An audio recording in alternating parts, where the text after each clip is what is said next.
حضرت بشر آفی رحمت اللہ علیہ سے سارا زمانہ پیار کرتا تھا. بغداد کا ایک تاجر کہتا ہے مجھے نہیں بابا اچھا لگتا تھا. ہمارا اپنا اپنا ذہن ہے نا, ہم کہتے ہیں میں نے جدھر ساری دنیا جا رہی ہے وہاں نہیں جانا. کہتے ہیں کہ وہ بابا مجھے نہیں اچھا لگتا تھا, حالانکہ سارا بغداد عزت کرتا. کیوں نہیں اچھا لگتا تھا؟ کہتے ہیں اس لیے کہ بابا نہ صرف فرض مسجد میں پڑھتا تھا, باقی نماز گھر جا کے. تو میں کہتا تھا اتنا ولی ہے تو باقی بھی مسجد میں پڑھے. کہتے ایک دن میں نے کہا جسوسی کرنی ہے اس کی, جو کہ اسلام میں منع ہے. کہتے حضرت بشر آفی رحمت اللہ علیہ نے جمعے کے فرض پڑھے, فرض پڑھ کے نکل گئے دوڑ کے. فرماتے میں پیچھے ہو گیا. میں نے کہا آج میں نے سنتیں چھوڑ دی ہیں پر اس کا پتہ کرنا ہے, سنت نفل بعد میں پڑھوں گا. کہتے ہیں حضرت بشر آفی جلدی سے نا ایک کباب والی دکان پہ گئے, وہاں سے کباب خریدے.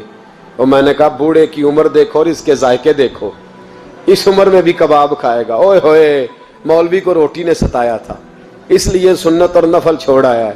کہتے تھوڑا سا وہ آگے بڑھے تو نان بھائی کی دکان سے نا نان خریدے. میں نے کہا دیکھو یار, دیکھو اس کے ذائقے, گرم نان کھائے گا. بہت سارے لوگ بغداد میں رات کی روٹی کھاتے پر یہ گرم کھاتا ہے. کہتے ہیں حضرت وہ نان اور کباب لے کے نا جنگل کی طرف مڑے تو میرے دل میں خیال آیا یار بڑا ہی اس آدمی کا عجیب ذہن ہے, یہ اب سبزے پہ بیٹھ کے یہاں موج کرے گا, کھائے پیے گا, اور سنت نفل چھوڑ دی. اللہ ہزاروں مرید ہیں.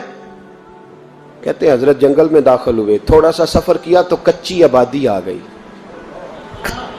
کچی آبادی, ایک کچے مکان کی ٹوٹا ہوا دروازہ, باہر سے کنڈی لگی.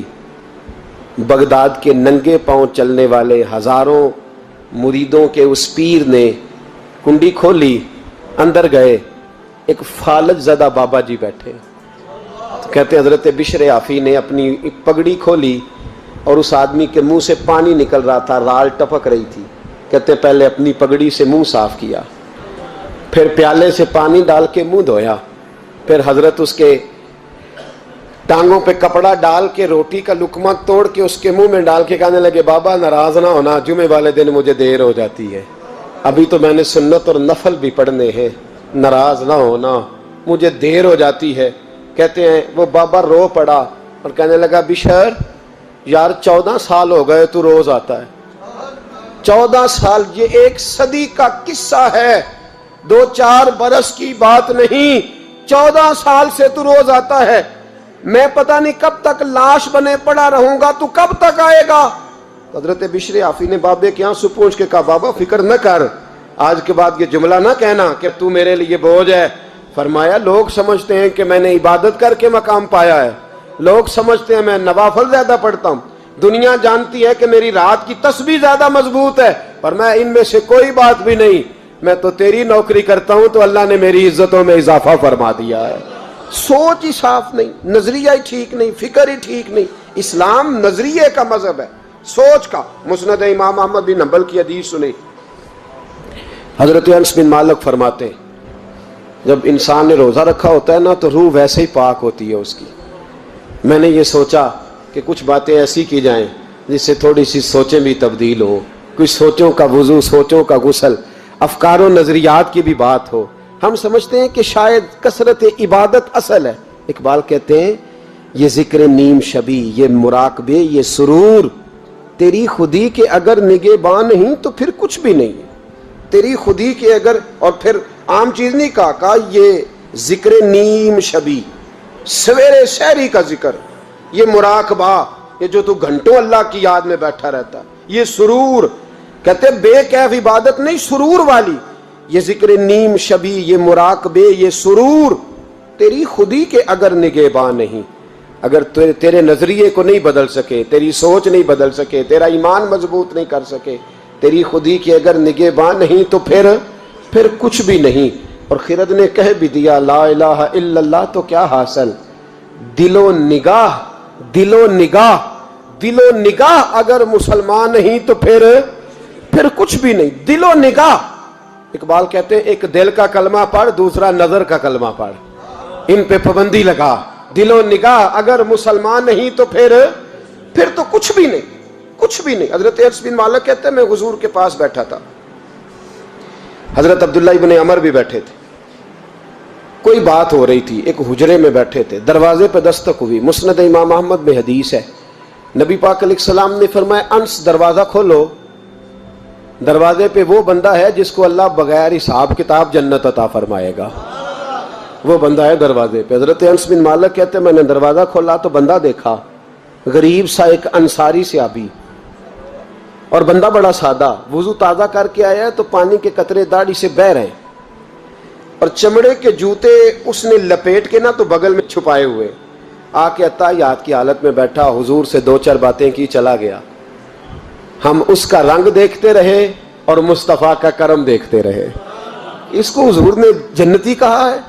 کہتے ہیں اگلے دن اسی ٹائم اسی وقت ہم حضور کے پاس بیٹھے تھے، پھر دروازے پہ دستک ہوئی، حضور نے فرمایا دروازہ کھولو، دروازے پہ وہ بندہ ہے جسے اللہ بغیر حساب کتاب جنت عطا فرمائے گا، بغیر حساب۔ کہتے ہیں دروازہ کھولا،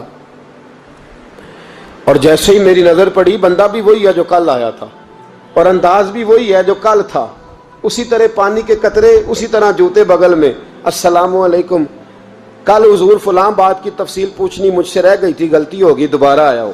اس نے اپنی گفتگو کی، چند جملوں میں بات سمیٹی، چلا گیا۔ فرماتے اتفاق کی بات کہ دن تیسرا، بندے بھی ہم دونوں، میں اور عبداللہ ابن عمر۔ حضرت انس بن مالک کہتے ہیں دونوں بیٹھے تھے، سیم ٹائم سیم ڈے۔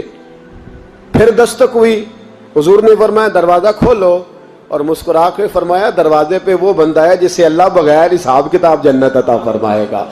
کہتے ہیں کھل اٹھے ہمارے چہرے، باہر گئے، دستک ہوئی تھی، دروازہ کھولا۔ فرماتے مجھے یقین تھا وہی ہوگا جو 2 دن پہلے آیا تھا، اور میرے یقین کے مطابق ہی کام ہوا، وہی بندہ تھا جو کل بھی تھا، جو پرسوں بھی تھا، حالت اور کیفیت اور انداز بھی وہی تھا۔ پانی کے قطرے بہہ رہے ہیں، اور اس شخص نے جوتے بغل میں دبائے ہوئے خدمت میں حاضر ہوا، بیٹھ گیا، بات چیت کی، چلا گیا۔ حضرت انس بن مالک کہتے ہیں تھوڑی دیر ہوئی تو حضور بھی تشریف لے گئے۔ حضرت عبداللہ ابن عمر مجھے کہنے لگے یار ویسے کتنے اس کے نصیب ہیں، کتنے نصیب ہیں، کوئی آیا لے کے چلا گیا، کوئی آیا لے کے چلا گیا، کوئی عمر بھر بھی نہ پا سکا، میرے مولا تجھ سے گلا نہیں، یہ تو اپنا اپنا نصیب ہے، یہ تو اپنا اپنا، اور نہ کسی کے حال پہ طنز کر، نہ کسی کے غم کا مذاق اڑا، وہ جسے چاہے جیسے نواز دے، یہ مزاج لطف رسول ہے صلی اللہ تعالی علیہ وسلم۔ کہتے ہیں ہم لوگ گفتگو کرنے لگے، عبداللہ ابن عمر مجھ سے کہنے لگے یار ویسے پتہ کرنا چاہیے یہ کون سا عمل کرتا ہے، پتہ کرنا، جیسے ہم نہیں پتہ کرتے کہ یہ بندہ بڑا چمک گیا، پتہ کرو کون سا کاروبار کرتا ہے، ذرا اس کی جاسوسی تو کرو۔ اور بندے بھی بڑے سمجھدار ہیں، وہ سائیڈ بزنس نہیں بتاتے، وہ کہتے ہیں وہ جو میرا علیحدہ ہے وہ نہیں بتانا، کہیں یہ نہ شروع کر لے۔ حالانکہ انسان کے پاس جو خوبی، جو اللہ نے اسے دولت دینی ہوتی ہے، وہ اپنا اپنا نصیب ہوتا ہے، وہ گھر میں بیٹھے بھی اللہ عطا کر دیتا۔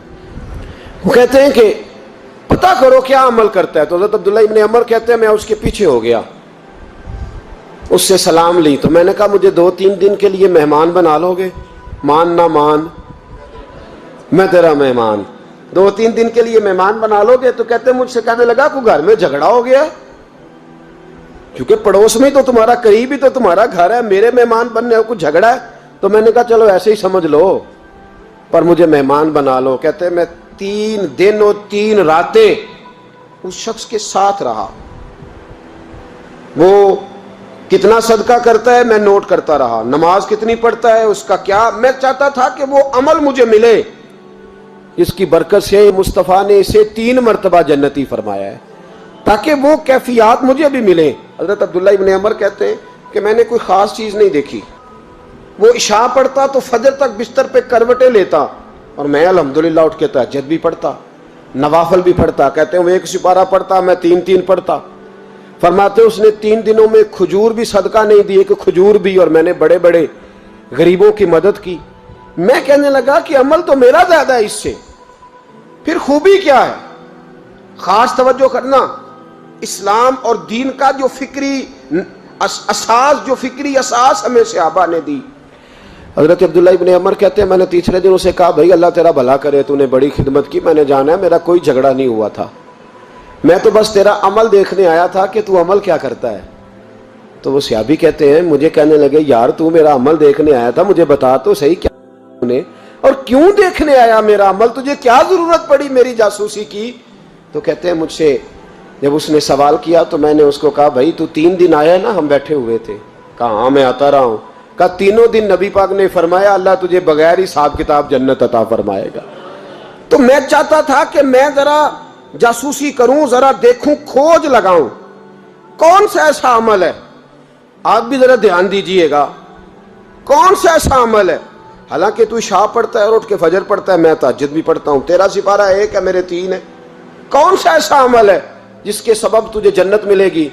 کہتے ہیں وہ صحابی کہنے لگے یار کوئی ایسا عمل نہیں، کوئی شے نہیں، میں اس قابل ہی نہیں، من آنم کے من دانم، جو میں ہوں مجھے پتا ہے۔ کہا پھر کوئی بات تو ہوگی، تیری مہربانی بتا دے، میں نے 3 دن 3 راتیں محنت کی ہیں، بتا دے۔ کہتے وہ کہنے لگے اگر تجھے بتاؤں نا تو پھر سن، میں جب رات کو سوتا ہوں تو اپنے دل پہ نظر ڈالتا ہوں، اور سویرے جب اٹھتا ہوں تو پھر اپنے دل پہ نظر ڈالتا ہوں، موبائل پہ نہیں، کنجی پہ نہیں کہ چابیاں کدھر ہیں، بٹوے پہ نہیں، میں رات کو سوتے ہوئے بھی اپنے دل پہ نظر ڈالتا ہوں، سویرے اٹھتے ہوئے بھی میں سب سے پہلے اپنے دل پہ نظر ڈالتا ہوں۔ فرماتے ہیں الحمدللہ میرے دل میں کسی کا حسد نہیں ہے، کسی کے بارے میں کوئی کینہ نہیں ہے، کوئی کسی کے بارے میں میل نہیں، میں اللہ کے ہر بندے کے بارے میں سوچ، نظریہ، فکر اچھی رکھتا ہوں۔ اور فرمایا میں تیرے بارے میں بھی عبداللہ یہی سوچتا ہوں کہ تو مجھ سے زیادہ نیک ہے۔ الحمدللہ اس وقت بھی میرا ذہن یہ ہے کہ انس بن مالک مجھ سے زیادہ پرہیزگار ہے، اس وقت بھی میری سوچ یہ ہے کہ محبوب کے سب صحابہ میں سب سے کمزور میں ہی ہوں۔ نابد عبداللہ ابن عمر کہتے ہیں میں نے اس کا ہاتھ چوما، میں نے کہا سمجھ آ گئی ہے، تیرا نظریہ، تیری سوچ پکی اور سچی مسلمان ہے، تو دل اور روح کا مسلمان ہے، تو نظر اور روح کا مسلمان ہے۔ یہ سبب ہے کہ اللہ کے رسول نے زمین پر چلتے ہوئے بھی تجھے 3 دفعہ جنت کی بشارت عطا فرما دی۔